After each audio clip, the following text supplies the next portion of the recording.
Ladies and gentlemen, boys and girls, welcome back to the channel. My name is Sal Vetri, and today we're going to be breaking down this Saturday 8-game slate in the NBA today. Looks like a pretty good slate. We're already getting some early injury news. If this is your first time here, like I said, my name is Sal. I cover daily fantasy sports and football. We got NBA, and we're going to have the MLB coming up pretty soon, already in spring training. Pretty exciting. But yeah, if this is your first time here, at any point, if you find value or if you're just a nice person, you want to hit that thumbs up button right now. It takes 1 second. Helps me out a ton. We've been growing this channel since about a quarter of the way through the NFL season, and we're approaching 3,000 subscribers. We might have had that by the time you're watching this video. We're really close. I mean, a couple away. So if you could hit the subscribe button, that helped me out a ton. I'm trying to give you guys as much value as possible. I'm trying to do the things in the morning that make it that save you research time, right? It'll save you an hour or two a day, if not more. If you hop in the Discord, which you can see right here, we have people chatting in the Discord all night long. I mean, look at this, 50 messages I just missed in like an hour, talking about NBA, talking about building their lineups. I'm actually shooting this on Friday night, so I think I have a majority of the injury news and pretty much everything that I need handled, but I'm shooting this on Friday night because I'm going to be traveling all day tomorrow, so I want to make sure I got this video out there for you. Everything that you need is pretty much going to be the same. It's just a few hours earlier it will be out, so that'll benefit you, it'll benefit me because the video will be out.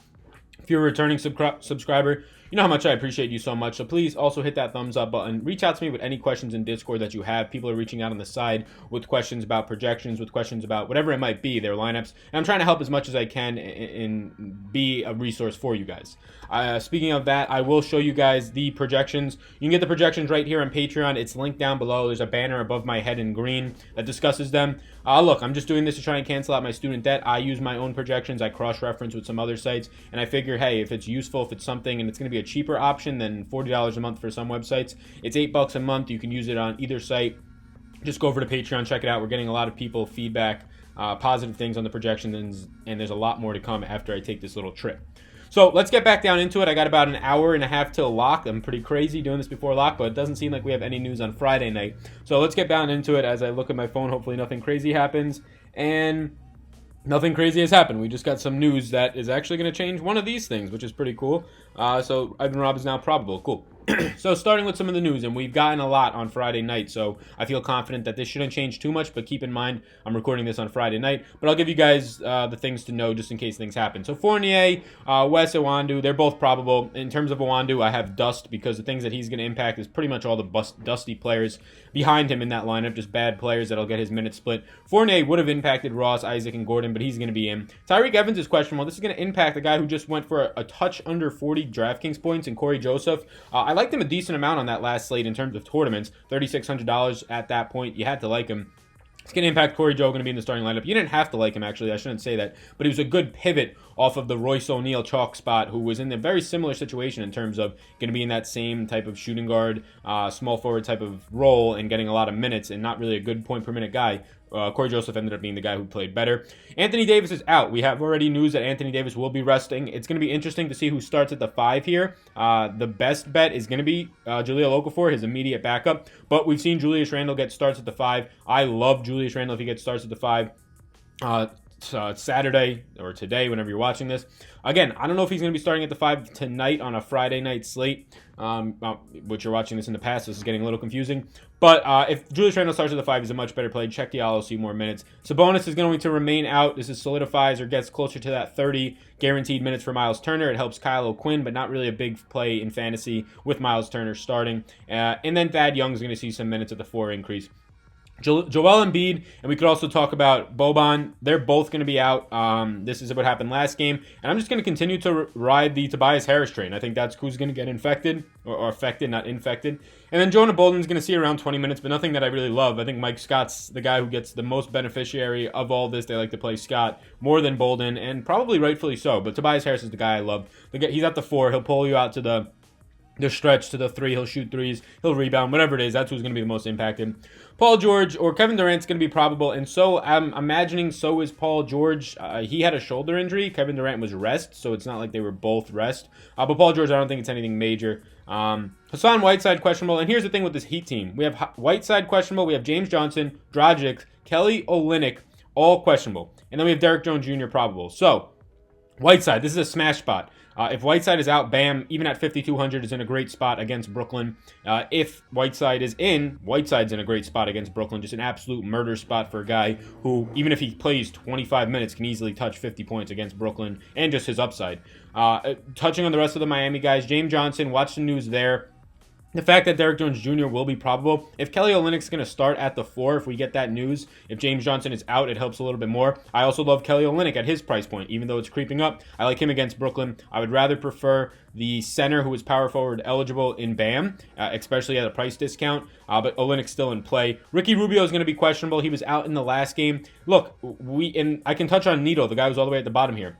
They had no Nito, they had no Dante Exum, they had no Rubio. All three of their point guards. So Donovan Mitchell, who's a guy who can control the point, and he did at times, would have been the imagined guy a few nights back to be the point guard there. And he was for a little bit. But Joe Ingles took over at point guard. I had him in my cash lineup. I loved it. He got the double-double assist bonus. So Joe Ingles is actually going to be impacted if Ricky Rubio and Nito are out. If Nito's in, it's going to be Nito who's probably going to be getting the start at point guard. So keep an eye on that news. Again, this might be coming out by the time you're watching this, but always keep an eye. Tim Hardaway Jr. is questionable with an illness. Jalen Brunson would be the biggest beneficiary. Slide probably into the lineup at the 2. And also Luka Doncic, just a couple more shooting opportunities, which he'll already have a ton. But another shooter, another starter shooter off the court helps. TJ Warren, doubtful. He's been out for a while. He's probably going to be out. I just listed him as doubtful. Going to affect Josh Jackson, who's the one-for-one replacement. So is Bridges, actually, at this point, seeing more minutes. And also Kelly Oubre. Ivan Robb, probable. That was just upgraded to probable. So it makes Joakim Noah a little less of a better play, especially since Noah's a center, won't be starting at the 4 like Robb most likely will be now. Bruno's going to go back to the bench. Bruno's just dust anyways. But Noah's still a fine play because he'll be splitting the minutes with Jonas, and he'll probably run alongside of him for a few minutes. Bryn Forbes is questionable. This is going to affect Derek White a little bit. Patty Mills. Bryn Forbes is just a bad overall daily fantasy player, but it's something to note. Andre Iguodala, who was out for rest, is going to be back, so McKenzie is going to drop out of the starting lineup. Iguodala will go right back behind Durant and Draymond and whoever it might be in terms of being a backup. Clay as well. Trey Lyles, who's been out for a few games now, he's questionable with a hamstring. If he's out, again, it solidifies Mason Plumlee for around 22 minutes probably, behind Paul Millsap, whose minutes have been just stellar. Paul Millsap's price is up to $6,600. A guy who now he's getting outpriced on our 8-game slate might be somebody to look away from. Let's see if we got any news here that I have to tend to. Marc Gasol will start Friday. So that's definitely big news. This doesn't affect you guys. I'm just looking at this because I have to do it. That's all we got. I have an hour and a half, so we're good. So let's move over to the target offense page. And before we move over to the target offense page, I do want to just call upon, and let me pull it up real quick. Did not pull it up yet. I just do want to call upon Draft Dashboard, who's been sponsoring a good amount of these videos. And this is going to be Draft Dashboard's just dashboard for tonight, which is Friday, but you guys are going to be viewing this a little bit ahead of time. So Draft Dashboard, they just help you reduce your research time. I really like the product in terms of being able to cross-reference my own projections, looking at their research, making sure it matches up with mine. It just solidifies things. If you don't have my projections, if you don't have any projections, you could use this as your projection system. You could watch list players right here like targets. It'll go into your watch players pool, and then you can make lineup optimizers, optimize lineups around them. They'll put the players in the right positions for you. They'll get the best value in those spots for you. They also have an NBA cheat sheet, which just helps you at a quick look at who the best players are, either on that slate, based on the creators at Draft Dashboard, who they believe are. So I think it's great. I personally don't use the lineup optimizer much. I have been seeing great things about it. They're adding in more features in terms of the rules you could use. But I personally like the research part, the actual dashboard part. So that's just out there. Make sure you guys check it out.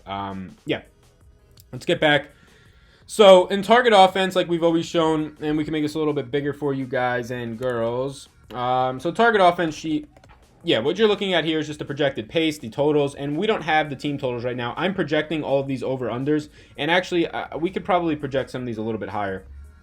I'm projecting them based on just a lot of things, pace and some other stuff. So yeah, I'm changing these as we talk right here, just based on overall averages and pace for the season and based on historical data. But these are going to change. These aren't the over-unders. These are me projecting them, which they should be close. But those will definitely change. There's just no over-unders out yet, so that's the best that I could do. The projected pace, so this is spot on. The defense versus position, this is all spot on for you guys as per usual. Projected pace, for those of you that are new, the better the pace, the more possessions per game that means, and the more possessions per game means the more fantasy points. Whenever a projected pace correlates with a high total, that's something good to look at, something to keep in mind.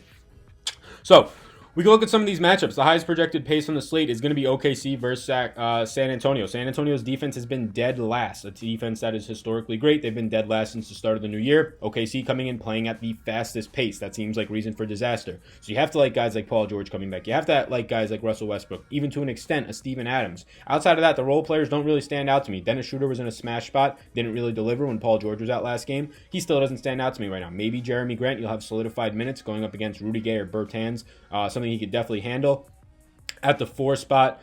So yeah, when you see this game, you want to be targeting, I imagine, out of this game, the big pieces on the Oklahoma City side. They're going to be going at a fast pace. They have a projected pace that is high. They're going to have a high projected total. I imagine this will actually creep into maybe the 230s. San Antonio, though, provides them with a pace down spot, but just their pace in general doesn't make it too bad. It still makes these guys all more than viable. On the other side of the ball, and we'll get to this, it's the main guys over there, right? Braden Forbes is out, doesn't affect much. Derek White becomes a little bit more of an attractive play, but nothing major.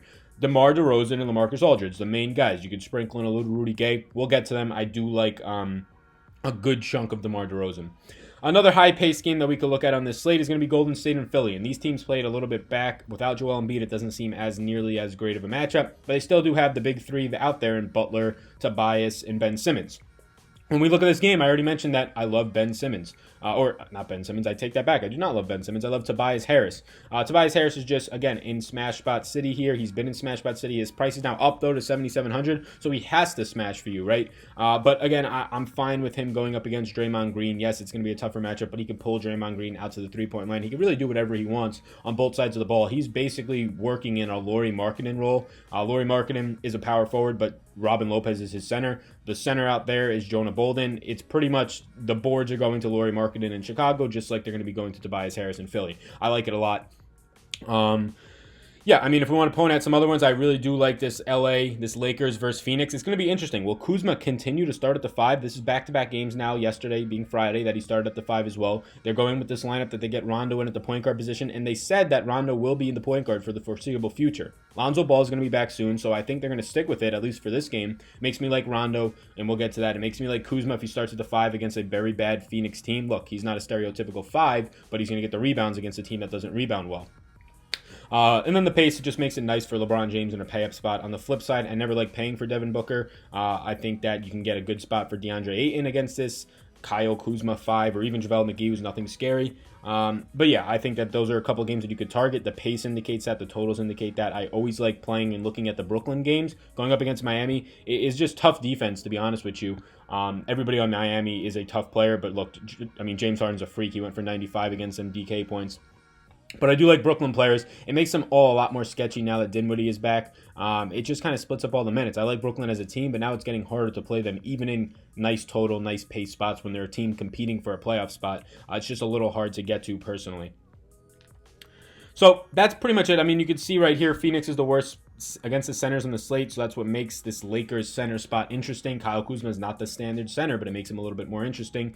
You can see Brooklyn, we've picked on them all year long. That's why I really like a guy like on the flip side of this game, in Hassan Whiteside if he starts. And if not, I'm fine rolling out Bam, who should see around 30 minutes without Whiteside. I actually prefer that Whiteside sits because then we know that Bam's getting those minutes, when if Whiteside's in, we don't know what the minutes are going to look like. Let's move over to early interests. So early interest, some of this stuff isn't filled all the way out, and that's because I just don't have the player projections ready yet for tomorrow. So like we usually see the value from my player projection sheet. Again, if you want them, head over to Patreon, link down below. You're going to be supporting me. It helps me out a ton, so I appreciate anybody who wants to get in there. Also, again, hit up the Discord. People are talking right now. It's Friday night, right before tip. You hit up the Discord. It's totally free. We have now, like if you're not in the Discord yet, stop the video, go down on the link below. It'll say Discord link, click it, and then you just join real quick. We have right now in the Discord, holy crap, we're up to 170 people. Wow, so we got like another 15 today. It's just fun. Everybody's chatting there. This is the Draftkings NBA projection sheet. Will you be updating projections or rolling with the last projections? I'll be updating them, but he doesn't know that. I'll let him know. So yeah, so early interest. Again, this is super early. I mean, we're 24 hours plus before lock. It's not even the day of. It's the day before. But Jokic is in a good spot against New Orleans without Anthony Davis. His price only comes up $200. He's coming off a game where he had 5 fouls. He seemed frustrated. I like him bouncing back here. Slow pace, but a decent total spot. Julius Randle, who might be starting at the 5 for Anthony Davis. If not, we can guarantee almost that he's starting at the 4. $8,000 is too cheap for a guy whose price isn't going to change after being the same price yesterday. I don't see why. Drew Holiday, who has this fake minutes limit, is not anything of a minutes limit. He should be seeing low to mid to even high 30s in this game in terms of minutes. Without Anthony Davis, he's in a very good spot. LeBron James, 11-4. I talked about him as a pay-up spot alongside Jokic that I do like. The matchup against Phoenix, the pace, the fact that he's in this playoff mode now, it just makes it a little nicer. We already talked about Bam. If Whiteside is out, I do like Bam. If Whiteside is in, I like Whiteside. I'm not too worried about minute split. If Whiteside is in, it's just a good spot overall for Brooklyn. 8-game slate. Whiteside's price probably suppressed a little bit, or just cheaper than he should be, and people might not be on him due to the injury, a little bit scared. DeMar DeRozan, a guy I normally don't play. I normally don't play Klay Thompson, although I just played him in cash, which is awful. Normally don't play Bradley Beals, JJ Redick, because these guys don't get peripherals. That's not DeMar DeRozan. This guy gets in there. He'll get rebounds. He'll draw his assists. He's an active shooting guard. He's not just a no-dribble catch-and-shoot type guy. I do like him 7,800 against OKC. OKC actually defends that shooting guard position a little bit weaker, and we can see that on the target offense sheet right here. OKC does defend it a little bit weaker right here. One of the better matchups, actually the best matchup in terms of shooting guards on this specific slate. I do like DeRozan in that spot. Rondo, price only comes up $300. He's probably still going to continue to draw the start at the point guard position. Going up against Phoenix, Tyler Johnson's not scaring me. Neither is Devin Booker.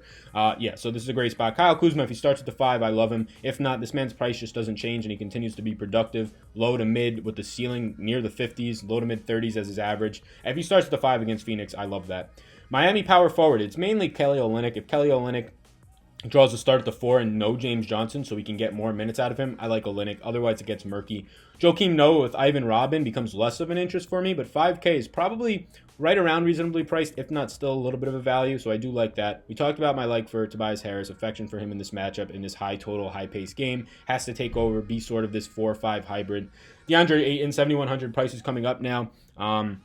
He's going up against the Lakers, actually. Who is DeAndre Ayton going to be going up against? This is all a little bit messed up here. So we have Phoenix, against the Lakers. That's what I thought. So good matchup against, if it is Kyle Kuzma here, I like Kuzma, and then I also do like Ayton because he's going to be going up against a small forward, power forward at best, in undersized Kyle Kuzma.